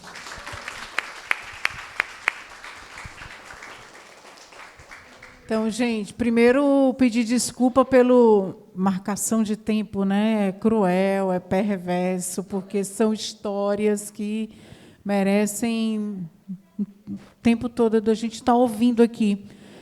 São histórias de vidas bastante impactantes. Bom, mas a gente tem já o horário do almoço, e aí a gente vai abrir para que as pessoas possam contribuir, que ouviram, né? E aí eu queria estabelecer aqui um bloco de 3 pessoas. Tempo de 3 minutinhos. Para que... Tem Joelma. Seu nome é? Maria Júlia. Bom, opa, mais 2. Eliana e Damiana. Deixa eu só... Pode vir, Joelma. Vamos estabelecer o tempo de 3 minutos, tá, gente? Porque já são 12h53. E eu estou achando bom, porque mulher no horário de almoço aqui debatendo é coisa rara, né? Que ótimo. Eu sou muito radical, sabe? Por isso que eu tenho medo de pegar no microfone. Mas é necessário. A Dani falou realmente da naturalização do patriarcado dentro da casa dela. Ai, é tanta coisa, sabe, assim. Karine fala realmente da Terceira Guerra Mundial, né, que está exposta aí. Então, a gente reafirma com os estudos bíblicos também dessa nova geração que o patriarcado criou o exército de Israel, Jacó, né? A gente precisa ter a tradução da Bíblia mesmo agora no século XXI de uma forma feminista. Vamos reforçar a agenda feminista também, uma agenda nacional, fica aqui a dica para que a gente possa unir essas religiões e a gente possa acordar esse debate dentro da nossa esquerda, porque é necessário traduzir a Bíblia com os olhares feministas. A gente pode até colocar isso como tema, sabe? Tradução da Bíblia com os olhares feministas. É muito difícil traduzir a Bíblia hebraica, até porque a nossa Bíblia aqui do Brasil, como tu falou de teologia, ela é só o trailer do filme. Sabe, para mim, na minha opinião, a gente ainda tem muita descoberta. Até porque os arqueólogos de hoje em dia não estão mais empolgados como os arqueólogos de antigamente, os teólogos de antigamente. Né? Sobre a realidade e as demonstrações das realidades exposta agora nessa guerra de faixa de Gaza, mostra que aqui em Fortaleza, no Ceará, a gente também tem uma faixa de Gaza. Certo? Agora, nessa atualização do PPA 2024 e 2027, Karine, a gente descobriu que teve omissão de informação sobre as armas letais que o governo do estado anterior, por isso que ele renunciou. Colocou uma mulher para fazer história, aquela coisinha, sabe? O roteirozinho do patriarcado. Coloca uma mulher, eu faço história, porque eu renunciei para colocar uma mulher. Então, dá a entender de que Elmano apenas tentou limpar o nome do governador anterior, que, de acordo com o roteiro do patriarcado, renunciou para poder fazer história, hoje está no Ministério de Educação, porque limpou o nome. Essa história de limpar o nome, sabe, Dani? Será que eu, como mulher, só posso chegar num status se tiver o dedo masculino? Eu vou ser a mulher do presidente, eu não posso ser a presidenta. Sabe, é sobre isso. Então, só para fechar, só reforçando mesmo assim esse pedido, vamos, gente, fazer essa agenda nacional feminista. Meu espírito está gritando justiça. Meu espírito negro está gritando justiça mesmo. Não apenas por Dandara, não apenas por Carolina de Jesus, não apenas pelas nossas mulheres da literatura negra aqui do nosso país.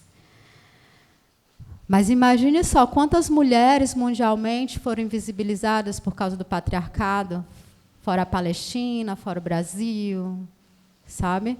A gente tem que descobrir também quais os países que estão compactuando com as armas, porque onde tem um modelo político de paz, também tem um modelo político para compactuar com as guerras. A ONU, a OTAN, o país majoritário que mais produz guerra, os Estados Unidos.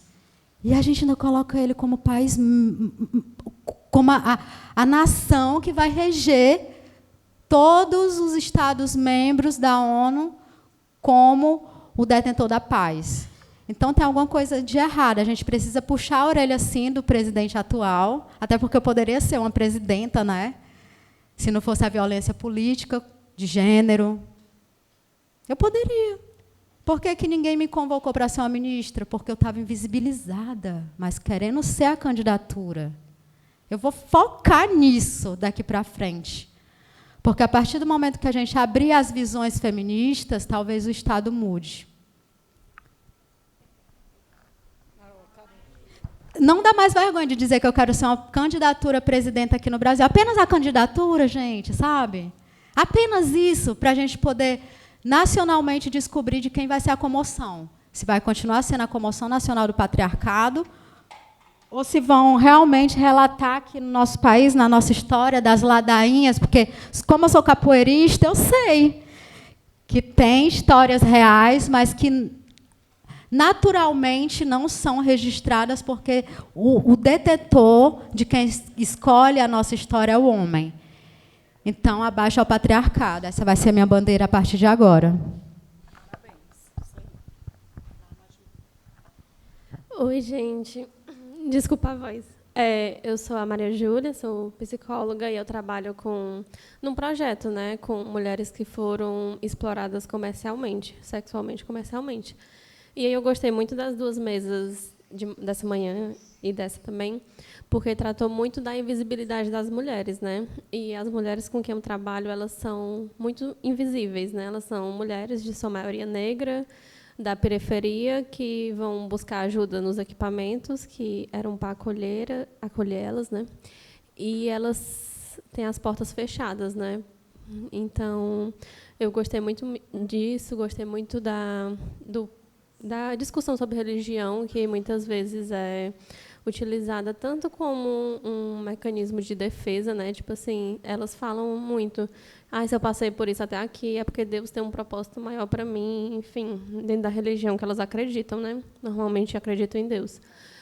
Ou como uma forma de justificação da sociedade, tipo, elas estão ali, elas foram exploradas sexualmente, enfim, né?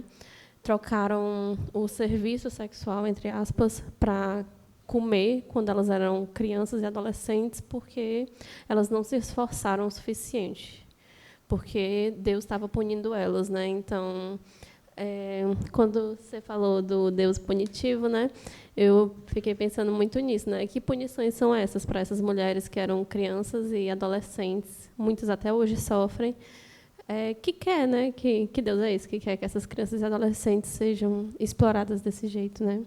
E aí eu gostei muito dessas reflexões. Eu já pensei em tantas coisas aqui que eu já me perdi.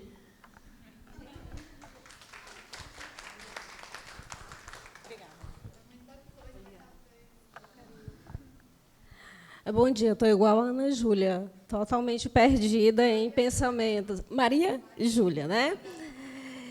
E meu nome é Eliana, eu sou professora, também sou formada em Direito, mas eu digo que hoje eu sou estudante. Eu faço mestrado em Serviço Social e fico realmente emocionada, principalmente com a Dani. Eu quero hoje te dar um abraço, porque eu realmente me senti na tua pele, em tudo que você falou. Claro que num contexto diferente, mas assim muito parecido. E, com tudo isso, eu fiquei pensando, com todas as histórias que a gente ouviu hoje, desde o início, e algo que a primeira mesa colocou, eu não sei se foi a Neta, ou foi a Cecília, que ela dizia o seguinte, os dominadores estão juntos. Nós também precisamos ficar juntas.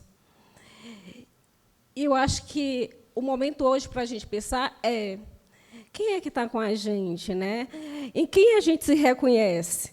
Eu me reconheci muito em você. Eu acho que até a nossa roupa está muito parecida, cabelo e tudo, né? Mas também me reconheci nas falas todas que passaram em cada momento. Na advogada, eu também sou formada em Direito, né? Então, assim, nas políticas sociais, na questão da LGBTfobia, que é o que eu estudo hoje, né? O que eu pesquiso. E a proposta que eu digo vamos nos reconhecer e tentar realmente juntar para que a gente tenha essa empatia um com o outro, que também foi colocado aqui muitas vezes, assim, pessoas que se formaram, que estudaram e, de repente, votam em coisas diferentes, de repente, a gente não reconhece mais o companheiro ou a companheira. Quem é essa pessoa, né? Que estava com a gente no movimento, que estava com a gente nas pautas, e, de repente, a gente não se reconhece mais. Então, na verdade, não é uma pergunta, na verdade, é pedir para que, como a gente fazer para cada dia a gente se reconheça e a gente não se estranhe, mas que a gente realmente se una para que a gente possa, sim, combater o opressor, sim, combater o dominador. E depois eu quero te dar um abraço.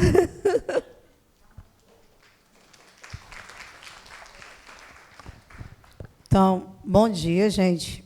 Eu vou pedir desculpa porque eu cheguei atrasada, né? Não vi a primeira mesa. Eu vi as últimas falas, acho que foi maravilhoso. De uma potência inexplicável. Eu vou ficar em pé, que eu sou uma pessoa que eu não sei ficar sentada. Mas de dizer assim, da importância de espaços como esses acontecer mais vezes. E da dificuldade que temos que isso aconteça.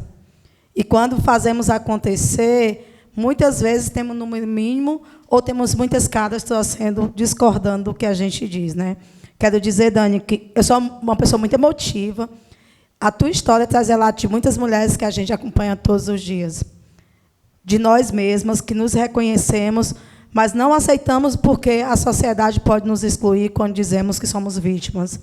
E aí que muitas vezes, para estarmos aqui, a gente pode até ter levado um tapa de um homem, mas a gente não vai se expor, porque a gente não quer ser apontada. Aí eu ia falar exatamente sobre prostituição, né, mas a Júlia antecipou, né, dessa violência, né, desses corpos, dessas dores que nos atravessam, né. Mas aí eu vou deixar perguntas, não sei, mas eu vou deixar uma colocação, né. Acho, Karine, aí eu vou falar como estudante de pedagogia, pesquisadora negra, pesquisadora de violência contra a mulher, faço parte da coordenação do Movimento de Mulheres do Vale do Jaguaribe e estou na coordenação de um encontro anual que acontece na UES, Campus Fafidã, chamado REVIFE, Resistências, Escritas e Vivências Femininas. E aí a gente tem parte também de escritas de mulheres, de lançamentos de livros. E aí, quando eu fui ouvindo assim, foi quase 20 minutos só do seu currículo, Karine. E acho isso incrível, mas acho que a gente precisa levar esses livros às outras bases. Eu nunca ouvi alguém fazer, de fato, a defesa de mulheres muçulmanas. Então, o quanto que isso é diferente. E olha que eu participo de muitas mesas, participo de muitos lugares. Já viajei para muitos estados, mas eu nunca vi essa defesa. Eu mesma, e aí é um erro da gente, não reconhecer o quanto que essas mulheres são invisibilizadas. E aí, quando eu digo invisibilizadas, como todas nós somos. Porque quando a gente fala da violência da mulher negra, para mim não é uma visibilidade, não. É uma exposição das nossas dores. A gente precisa falar de mulheres com suas potências de aprendizados, de ensinamentos, de construção social e coletiva, que nunca nos disseram que somos capazes. E aí, eu esqueci o teu nome, desculpa. Eu lembro... Oi? Ana, é uma coisa. Eu fui uma mulher lava-chão de igreja. Não me orgulho disso. Hoje eu tenho consciência do que eu passei, dessa escravatura religiosa mesmo. De quando fui expulsa de uma igreja porque eu me separei. Então, eu digo sempre, eu me descobri uma mulher feminista ali no início dos anos 2000, 2006, 2007, quando eu resolvo me separar e sou expulsa desde do âmbito familiar ao âmbito religioso, porque a igreja não me aceitou mais comungar, porque a comunhão, eu não era digna de receber a comunhão, que era o corpo de Cristo, né? De quantas vezes eu questionei esse Deus? De quantas vezes, quando acompanho crianças abusadas sexualmente pelos seus familiares, pelos seus pais ou seus professores, que é onde a gente se sente, acha que está mais seguras, pergunto onde está esse Deus, que não nos protege, sabe? Porque passei por a violência de não querer entender o Deus, de não acreditar. Então, assim, muitas vezes, isso é muito instigado para a gente. Porque não é fácil para nós passarmos fome, para nós vermos a exploração, para a gente ser abusada, para a gente não ter uma moradia, e a gente dizer assim, ai, meu Deus, obrigado por esse dia. É muito difícil dizer esse obrigado por esse dia, porque as dores têm atravessado violentamente cada uma de nós. Quando ouço falar desse auxílio moradia, eu fico assim, gente, isso era o mínimo. Nós deveríamos ter moradia digna. Digo isso que sou fruto de uma expulsão, de uma construção do Estado. O Estado violentou todas as mulheres da minha comunidade quando nos expulsou para construir uma barragem e não nos deu o direito digno de ter uma vida, nem um atendimento psicológico. Sabe, Dani, isso violenta demais. Isso violenta demais. Sobretudo. E aí, quais são as mãos que nos violentam, né? Todas as mãos, principalmente a institucionalizada. Porque eu posso ter muito dinheiro na minha conta, mas é a minha pele que todo mundo vai ver, e é a minha pele que a bala, principalmente da polícia, vai alcançar nas periferias desse país, né? Mas eu queria dizer isso nesse sentido e deixar o convite que a gente conheça o Revive. Quero propor que a gente tenha esses livros de vocês para fazer esses lançamentos. Queremos pensar como que levamos vocês. Acho que é importante, e aí, sem desfazer nenhuma das outras mulheres, mas acho que é importante a gente levantar esse debate das mulheres muçulmanas no Brasil. A gente não ouve isso. Então, assim, eu fico imaginando como, para a gente, é diferente ter uma mulher indígena em uma mesa no Vale do Jaguaribe, como seria ter uma mulher muçulmana em uma mesa no Vale do Jaguaribe. Acho que é fundamental nós, mulheres pretas, pobres, aí eu lembro da tua fala, sabe, Karine, o quanto é importante nós termos essas mulheres unificadas, porque juntas nós somos mais fortes. E aí eu lembro muito de algo que é muito fundamental. Nada de nós, mas sobre nós. É importante que tudo passe por nós.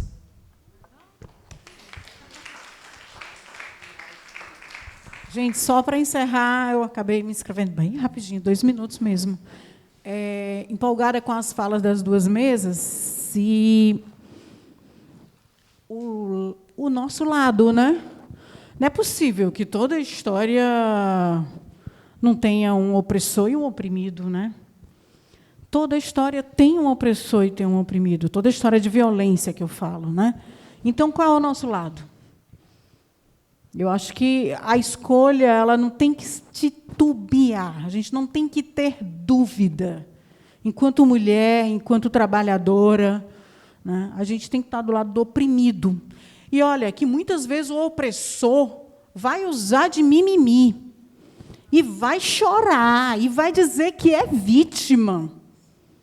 Mas, gente, será que a gente, com a nossa caminhada de lutas que a gente tem, de ouvir essas mulheres superpotentes que tiveram aqui na mesa, a gente não tem a capacidade de entender que, mesmo que ele diga que ele é de esquerda, como colocou aqui a Neta, ele também é um agressor, muitas vezes, e violenta, muitas vezes, silencia, muitas vezes?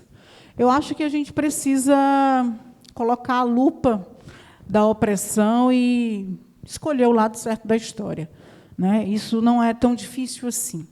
É uma caminhada necessária, porque, se a gente faz isso cotidianamente, a gente consegue, pelo menos, dormir em paz e não adoecer tanto como eles nos querem adoecidas e destruídas. Então, agradecer, né, a todas e a todos que estavam aqui, mas a gente vai para o fechamento com as 3 companheiras que falaram. Não vou estabelecer tempo, porque o tempo é chato de ser medido, mas vocês podem compreender que um fechamento bem breve. Pode começar com do final para o começo? Pode ser. Então, gente, relacionado a essa questão da pergunta, né, relacionado à questão do agressor, eu acredito, ou seja, nós estamos numa sociedade que a gente vislumbra as leis extremamente importantes e tal. Mas o que está faltando na sociedade é o famoso CIMANC mesmo. Dani está falando como assim do CIMANC. O CIMANC, meu irmão, é o seguinte. A lei, gente, é um bagulho que ela existe, mas ela só vai ser aplicada se alguém chegar lá e dizer assim, olha, eu conheço essa pessoa que sofre violência, porque a denúncia, gente, não é só a vítima, não. Está entendendo? Você pode, numa delegacia da mulher, fazer essa denúncia. Ou seja, o CIMANC é justamente o seguinte, eu tenho a minha vizinha, que eu sei que ela sofre uma parada, eu sei que ela sofre, eu sei disso, né? Aí, de repente, eu fico calada, não vou me meter.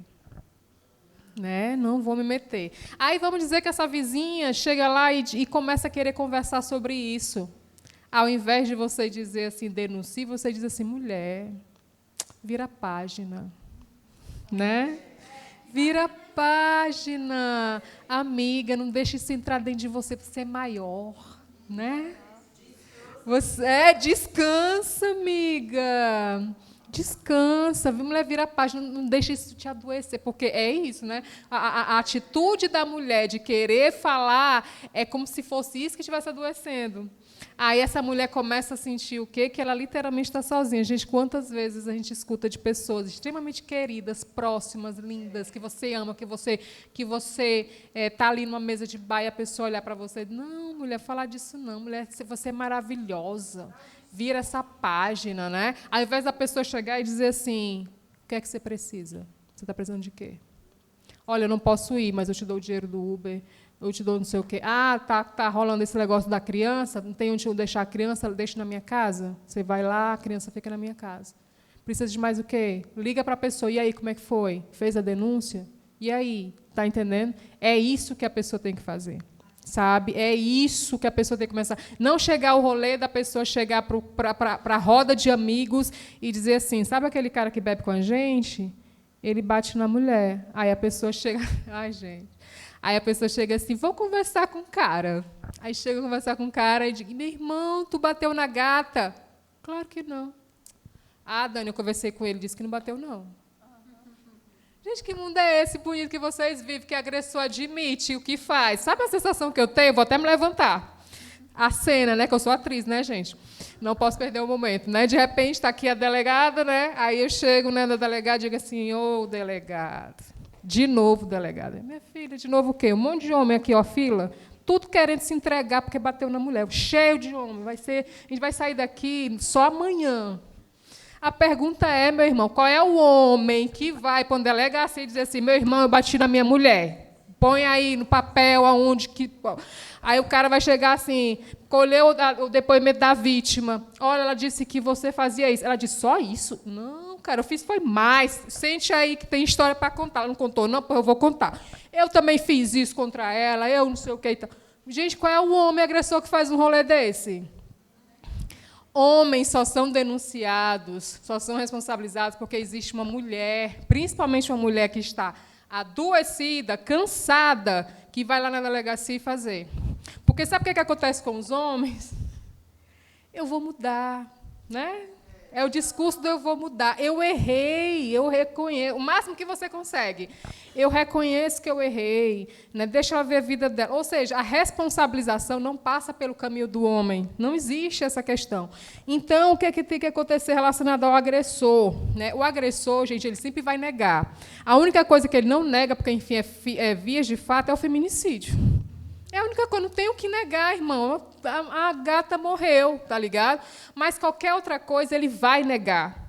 Né? Existe essa música que fez muito sucesso, né, na Juliette, que fala Deus proteja de mim da maldade de gente boa. Gente, é a melhor coisa. Porque o agressor ele é um professor da faculdade, é aquele cara legal do racha, é aquele cara que bate pandeiro para todo mundo dançar. Né? O agressor, gente, não é um cara assim que ninguém gosta. Muitas vezes são caras extremamente populares, bem vistos, que estão nas nossas rodas, está entendendo? Então, quando essa música chega, Deus proteja de mim da maldade de gente boa, gente, isso chega para mim tão forte, porque o agressor da minha mãe que fez tudo isso, o prefeito da cidade bebia com ele. Está entendendo? Porque o cara era muito legal, porque o cara era isso. Enquanto para a gente, de fato, era um agressor frio e violento, para as pessoas ao redor era um cara massa, um cara alegre, um cara engraçado. Não é à toa que até hoje mora onde mora perto da casa, porque existe toda uma passação de pano ali dos vizinhos, porque o cara é muito legal, o cara é bacana, entendeu? Então a gente tem que começar a usar o simanque nessas relações e começar a entender que você não vai perguntar para o agressor se o agressor bateu, não, irmão. Está entendendo? Porque ele vai dizer sempre que não. Ele sempre vai querer contornar a situação e ainda colocar a mulher como louca da situação. Ela está mentindo, ela está não sei o quê. Então, a gente, né, eu sempre falo, que a grande questão é nós nos posicionarmos. Com o tempo, a gente aprende a fazer isso. Né? Não quer dizer, tipo assim, eu sei que fulano é agressor. Eu vou chegar para o cara e dizer assim, tu é um macho escroto. Para quê? Para depois da manhã chegar, me bater, me pegar na rua, não sei o quê.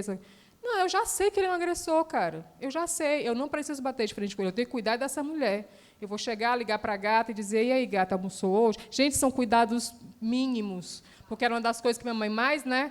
Ligar e dizer assim, e aí, gata, almoçou hoje? Né? Posso ajudar? Não sei. Ou se não chegar lá na casa, assim, deixa que eu faça uma faxina hoje na tua casa. Deixa... Sabe por que são? Porque essa mulher está tão cansada, ela está tão exausta, ela está triste, ela está... Literalmente, gente. Então, são coisas pequenas que a gente faz que você vai levantando a autoestima dessa mulher, vai fazer essa mulher acreditar novamente, né, de um novo projeto de vida, entendeu? Então, às vezes, você chegar na casa de uma mulher dessa que está dessa forma e dizer assim, deixa que eu lavo a louça. Cara, isso dá um respiro nessa mulher, sabe? De você pegar o telefone e dizer assim, como é que você está hoje? Gente, isso vai dando uma válvula, sabe, de respiro, que essa mulher começa a acreditar Entendeu? Então, é isso. O agressor, ele existe, a gente não bate de frente com o agressor. Não bate. Não existe. Pronto, o último conselho que eu dou. Nunca compactuem com a ideia da sua amiga chegar e dizer assim, depois de saber que ela passou por um ciclo de violência, dizer assim, eu vou hoje conversar com fulano. Não permitam isso acontecer. E não sejam essa pessoa, que é a famosa que a gente sempre diz, gente, vocês têm que conversar. A mulher chega e diz assim, não sei o que, ele me bateu, não sei o que, tal. Gente, vocês precisam sentar e conversar. Como assim você está dizendo para a gata que ela ainda tem que ter mais um momento diante dessa pessoa e vai sentar, muitas vezes isso vai custar a vida dela. Quantas mulheres já foram mortas justamente num momento como esse? O famoso última conversa. A partir do momento que a sua amiga chega e diz assim, ele me bateu, a primeira coisa que você diz, você tem que sair dessa casa. Tem que ligar para o seu pai, tem que ligar para a sua... não quero que saiba, vai ter que saber. Porque isso é uma questão de família, a família vai ter que saber, vai ter que se posicionar. Você não pode permitir que, a partir daí, eu vou ter uma última conversa. Não tem esse momento. Porque isso, literalmente, pode custar a vida dessa mulher. Entendeu? Então, a gente precisa começar a se mancar mesmo. Começar a saber lidar com essas situações e essas expertises mesmo, de lidar com... De agressor, meu amigo. Agressor é agressor. Eu não tenho papo com ele, eu quero ter papo com a gata. Eu quero ver o que é que eu posso fazer para ajudar. Nem que seja minimamente uma situação de eu chegar a lavar a louça dela, só para se sentir menos cansada diante desse processo. Existem muitas coisas que a gente pode fazer. E essa mulher fortalecida, meu amor, ninguém segura ela. É isso.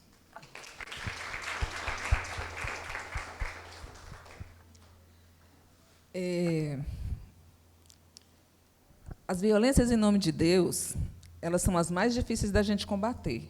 Porque quem é a Ana perto de Deus, da vontade de Deus? Né? Então, é muito, muito difícil. E, principalmente em espaços que os homens que são identificados com o que é sagrado, com o poder. Né? Eu me lembro que, quando eu ainda fazia faculdade, um grande teólogo, ele dizia que nós íamos viver em pequenas bolhas, que não ia ter espaço para a religiosidade. Gente, se passaram 20 anos, e a gente vê que o mundo está mais religioso do que nunca. Né? Tudo é religião, tudo passa pelo... Tudo em nome de Deus, tudo é em nome de Deus. Você vai assistir um futebol, o pessoal faz gol, está lá rezando, orando. Né? E antes de dar uma entrevista, de agradecer a equipe, diz logo que Deus honrou ele e tudo mais. Né? Então, a linguagem está muito religiosa, né? Está muito...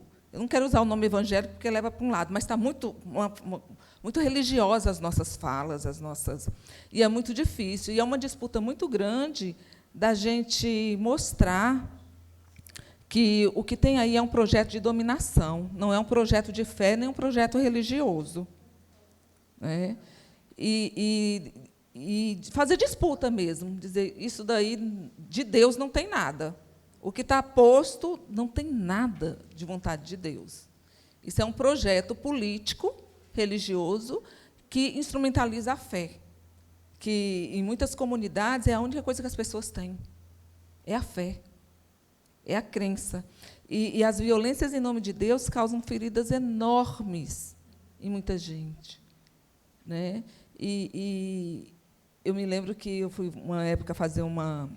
Teve o ano paulino, foi ano 2009, 2010, e tinham várias coisas. Paulo e o mundo do trabalho, e tinha Paulo e as mulheres.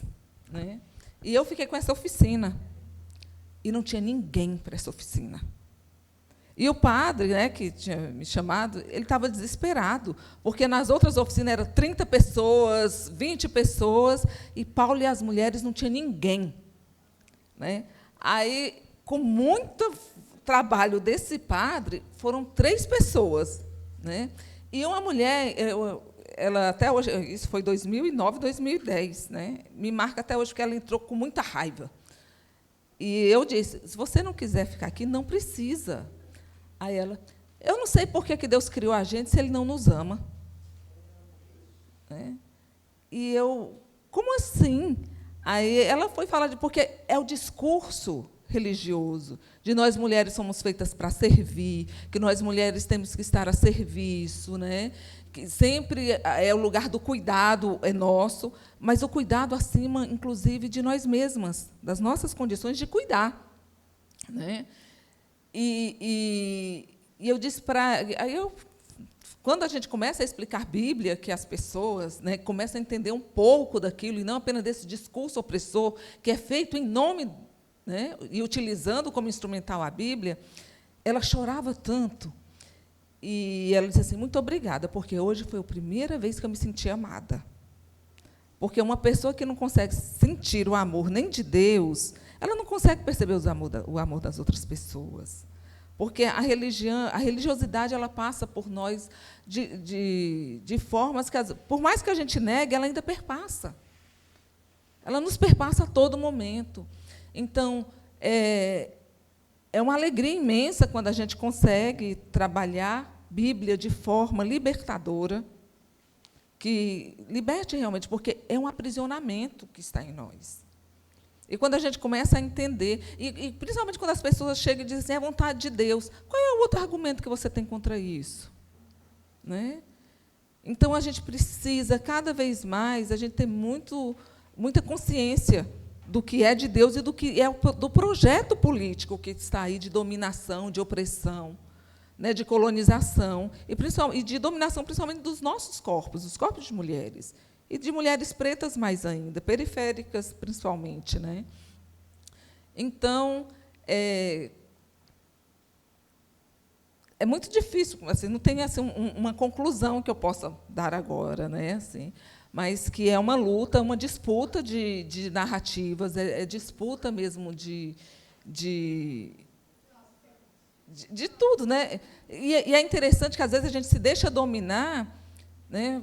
Aqui, quem é católico que vai à missa regularmente, ou que vai à missa, ou que conhece missa? Né? Quando tem algum momento lá na missa que diz assim, o Senhor esteja convosco, o que a gente responde? E como é que a gente aceita um discurso que Deus está acima de todos? Como é que a gente tira Deus do meio de nós e coloca Ele acima de todos? Né? Sim, e a gente não reflete, a gente vai na onda. E toda vida na celebração está lá. O Senhor esteja convosco. E a gente responde, Ele está no meio de nós. Se Ele está no meio de nós, próximo, caminhando conosco, fazendo história junto com a gente, como é que a gente aceita um discurso que Ele está acima de nós e que a gente não, e é inatingível, que a gente é pecador demais para ter acesso a esse sagrado? E por que na igreja o padre da missa não tem uma mulher para dar missa? Né? É um espaço patriarcal, e não é patriarcal misógino e racista. Né? Então, aqui dá uma discussão imensa, né? Mas que a gente se perceba de coisas que a gente está no nosso cotidiano. E que eu ficava muito assim, como é que a gente aceita um Deus acima de nós se Ele está no meio de nós? E a gente repete isso toda semana, quem é de ir à missa, né? Então, que a gente possa fazer a gente consiga colocar a nossa fé em contraponto ao que os outros dizem. Né? Que a gente tenha confiança em quem a gente crê. São Paulo mesmo, eu cito muito Paulo, gosto muito dele, né? Que ele diz assim, eu sei onde eu depositei a minha fé. Então, que a gente saiba também, e que a gente tenha uma fé crítica, e que a gente possa dizer que, lá em João 10,10, diz, eu vim para que todos e todas tenham vida e vida em plenitude, e se o que está acontecendo não é vida, então isso não é de Deus. Né? Então, gratidão imensa, gente. Ouvindo vocês falarem aqui, veio várias lembranças, né? Porque eu nasci na família católica, eu era católica. Então, lá no interior, o padre tomava café da manhã, almoço na minha casa, então eu tenho toda essa herança católica. E aí eu me lembrei de vários gatilhos de violência, vocês foram falando, e eu fui lembrando, né? Porque a gente já se prepara para falar uma coisa e acaba esquecendo outras, né? Eu sou filha de uma mulher negra, com um homem branco, de uma família rica, lá de Baturité, que foi atingido pela hanseníase. E aí eu nasci nessa família, a gente não sabe, por exemplo, eu não tenho uma figura de avô, de tio, de primo, porque o meu pai era um homem atingido pela hanseníase. A minha mãe era mulher negra. Certo? E na cidade que é Antônio Diogo, né, a cidade que nasceu dessa construção da colônia, de pessoas que foram para lá fazer tratamento. Meu pai foi para lá, né, para isso. Minha avó, mãe dele, também foi. E foi ele que cuidou dela. E assim, os dois não tiveram direito de serem enterrados no túmulo da família em Baturité, porque eles tinham sido atingidos pela hanseníase. E a minha avó também teve câncer no estômago, porque ela fumava cachimbo, essas coisas, né, o fumo. E eu cresci sendo chamada de a filha de leproso. Tanto que teve tem vários episódios aí, que meu pai sempre foi muito consciente. Meu pai foi prefeito da colônia de hansenianos, né? Ele foi prefeito dos hansenianos, que tinha uma prefeitura, tinha todo um processo eleitoral. Meu pai era isso, ele era uma liderança política lá na região. E eu nasci nesse meio, né? Cresci nesse meio político, esse meio de luta contra preconceitos. Meu pai sempre falou sobre a hanseníase, sempre explicou a questão da hanseníase, só que nunca foi falado lá em casa sobre a questão negra, sobre a minha mãe ser uma mulher negra. Eu vim enxergar a minha mãe como mulher negra agora, há poucos anos, quando eu comecei a minha vida militante feminista. Foi que eu vim enxergar a minha mãe como uma mulher negra. Tá? E a violência, aí eu fico refletindo sobre as violências que a minha mãe passou. Meu irmão mais velho, ele é branco, puxou meu pai, né? Então ele tinha a pele clara, olho claro, louro, e ele teve coqueluche na infância. E meu pai, aí a minha mãe veio tratar, né? Eles vieram do interior para aqui para o hospital infantil. Não, o outro, Luiz de França. Aí meu pai pagou todo o tratamento particular, né? Mas o meu pai teve que vir do interior para assinar um documento para comprovar que a minha mãe era mãe do meu irmão. Porque o hospital tratava a minha mãe como se ela fosse uma babá. Ficava ligando para o meu pai, querendo saber onde é que estava a mãe do menino. Sabe? E essas violências que a minha mãe sofreu, e aí era tratada de forma engraçada. Era riso, era como se fosse uma piada, uma brincadeira. Não tinha essa ideia do racismo, né? Aí eu mudei de colégio, saí do meu reduto, né, da minha bolha de proteção, fui estudar em Redenção. Primeiro dia de aula, ninguém me conhecia lá em Redenção. Aí uma menina que morava perto da minha casa, que eu já tinha tido problemas com ela, ela entra na sala e diz assim, que ela se achava a mais importante da cidade, né? Aí ela entra na sala e diz assim, eu não vou ficar na mesma sala que a filha de um leproso. Meu primeiro dia de aula, não conhecia ninguém. Aí eu levantei, fiz que ia sair, né? Aí peguei ela por trás, assim, pelo cabelo, ela estava com um rabo de cavalo, e puxei e joguei ela para fora da sala. E é só procurar outro lugar.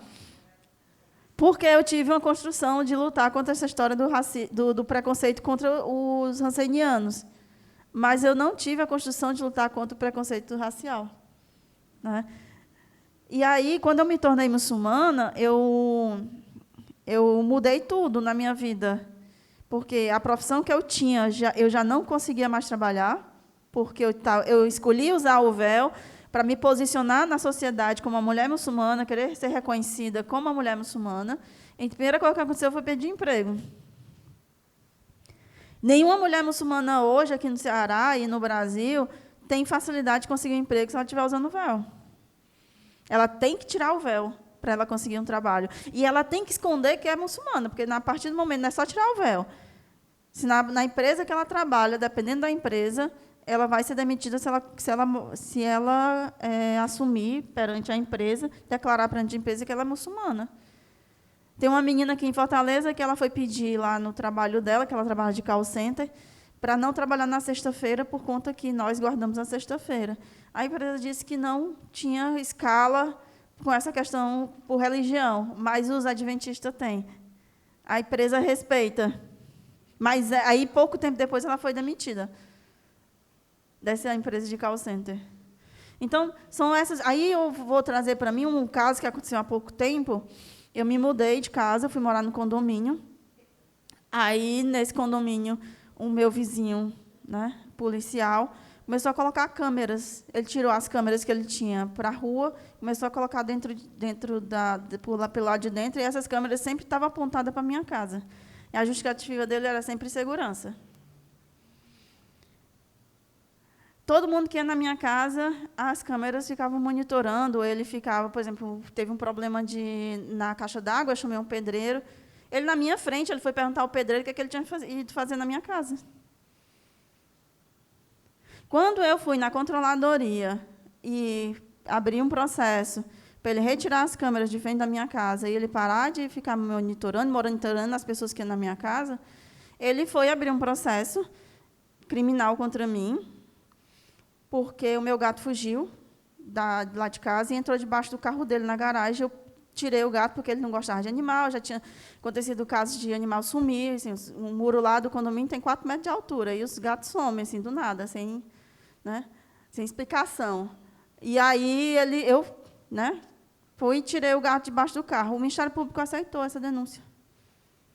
O Ministério Público pede a minha condenação por tirar um gato debaixo do carro. Eu estou correndo risco de perder meu réu primário porque eu tirei um gato debaixo de um carro. É ou não é uma posição racista e preconceituosa perante? Machista também. Quando eu engravidei, eu era há 30 anos atrás, né? Foram as violências, a gente vai refletindo sobre as violências que a gente sofre, né? Eu tinha um namorado, eu acabei engravidando e tal, e os discursos que eu ouvia agora você já, do casamento, do homem, você já tem o que você queria, que é um filho. Agora você não precisa mais se cuidar, você não precisa mais nada, só vai viver a sua vida cuidando do seu filho. E essa violência era tão assim, enraizada, internalizada, né? Eu engordei demais. Depois eu comecei a ficar com problemas porque eu não me reconhecia naquele corpo que eu tinha, porque ficou um corpo cheio de sequela, porque eu engordei demais. E aí, mas a minha irmã, por exemplo, quando ela teve os filhos, ela tinha que usar cinta, tinha que não sei o quê, porque era do marido. Continuar bonita, ter filho, tem que continuar com a barriga, né? Não, você pode ficar com a barriga do jeito que quiser, pode engordar, pode isso. Essas violências, sabe, que aí você vai. E aí, como muçulmana, essas violências, só que agora, por exemplo, o Islã me trouxe a identidade feminista. O Islã me trouxe essa militância feminista. Porque, a partir do momento que eu comecei a estudar sobre o Islã, eu comecei a entender que o Islã diz para a mulher que ela tem que lutar pela posição dela na sociedade. Quando Maria recebeu a missão de trazer o Messias, que é Jesus, Deus estava ensinando para aquela sociedade que uma mulher, a partir dela nasceu, né? A partir do nascimento de Maria, isso é a interpretação islâmica. Maria nasceu e foi ser sacerdotisa para mostrar para aquela sociedade que o sacerdócio não é só para os homens, é para as mulheres também. Que as mulheres também têm que estar no meio social. E aí ela recebe a missão de trazer o Messias. Por que uma mulher? Por que que Deus concebeu a uma mulher a geração da vida? No Islã, a gente chama de Umma, que é a união. Umma vem de que é mãe em árabe. Então, a Umma, a gente não pode ser... A Umma é a partir da mãe, da interpretação da mãe. Do que é uma mãe? A mãe é aquela que junta todo mundo, que atrai todo mundo, que protege todo mundo que está ali. Então, essa mulher tem que participar socialmente, ela tem que participar da sociedade, ela tem que participar dos meios políticos. Porque, se ela não participa, alguém vai participar por ela e não vai lhe dar os seus direitos. E aí eu compreendi isso dentro do Islã. Estudando o Islã e estudando as perspectivas do Islã sobre isso. Por exemplo, o direito do aborto. Está lá no Islã, no Alcorão, tem dizendo que as mulheres, em casos específicos, têm direito ao aborto. Má formação do feto, a risco de vida. Se a mãe continuar a gravidez, ela tem o risco de vida, tem risco para morrer, né? Ou ela ou o filho. Então, vou usar aqui a palavra dano menor, é a mãe, porque tem os outros filhos que precisam dessa mulher, né? Então, ela tem o direito ao aborto. Caso de estupro também, ela tem o direito ao aborto, ela não é obrigada a continuar aquela gravidez. Então, são várias interpretações, e aí, quando aqui, eu vejo muito aqui no Brasil, algumas mulheres que se tornam muçulmanas, elas carregam muito das suas religiões, né? A perspectiva evangélica, cristã, né? De que ela vem e traz para o Islã, e aí ela não quer compreender esses direitos que tem no Islã. E é uma dificuldade. Eu sofro também na comunidade muçulmana essas interpretações, sabe? De falar sobre isso. Não, mas não é essa questão. Você não pode usar o Islã. Primeira coisa, o Islã não tem o que eu aceito e o que eu não aceito. Você tem que seguir. Se você não aceita, porque você faltou conhecimento, faltou compreensão daquilo. Então, você tem que buscar a compreensão para poder você entender por que aquilo é daquela forma. E aí vem a história dos homens, né? Que é uma luta que muitas mulheres vêm travando há anos, há séculos, de sempre falar. Por exemplo, na época do profeta, vou só para falar isso, para aí vou terminar, tá? Porque vocês estão tudo com fome e eu estou... na época do profeta, as primeiras pessoas a migrar por conta da perseguição foi um grupo de mulheres e homens que foram para a Abissínia, que é a Etiópia hoje. Quando eles voltaram, os homens foram celebrados e não falavam nada das mulheres. As mulheres chamaram a reunião com o profeta e disseram assim, nós também sofremos, nós também fomos atrás de luta, e por que nós não somos mencionadas? E aí o profeta foi pedir desculpas, né? E começou a falar, e colocou para os homens também mencionar as mulheres que tinham participado dessas lutas. Né? Então, entender isso, estudar isso e ver essa compreensão é que a gente começa a mudar, né, certas estruturas. Né? Aí eu lembrei agora, na Arábia Saudita, quando eu fiz o Hajj, eu fui para a mesquita rezar, aí tem um local para as mulheres lá, né? Aí eu estava lá rezando, aí o homem chegou e disse assim, eu quero rezar aqui. Aí eu olhei para ele e disse, não, aqui é das mulheres, você reza lá embaixo, que lá embaixo é dos homens. Não, mas eu quero rezar aqui. Eu disse, então você fica aí, eu vou continuar rezando. Não, aí, sabe a imposição? Aí eu peguei e falei, peguei uma mensagem, uma fala da época, uma história, né? E contei para ele, olha, Omar, que foi o segundo califa, ele que não queria que a mulher dele rezasse na mesquita. E aí ele assustou a mulher de madrugada, quando ela foi rezar na mesquita. Foi o que o profeta fez, chamou todo mundo e disse, quando as mulheres quiserem rezar na mesquita, não as impeçam. Os homens são obrigados a rezar na mesquita. As mulheres, ela tem o direito de escolher rezar onde ela quiser. E quando eu falei isso, o cara baixou a cabeça e foi embora. Porque se eu não tenho a compreensão disso, eu ia aceitar a imposição dele e sair dali. Como as meninas que estavam comigo, não vamos arrumar confusão, não. Eu disse, não, eu sou da confusão, então bora. Gente, obrigada a todas vocês. Obrigada à Fábrica de Imagens por ter promovido esse seminário. Vamos comer. Obrigada a Ana Selma, obrigada a Karine Garcês. Né? Enfim, obrigada a todas nós que estamos aqui nesse momento debatendo pautas tão importantes.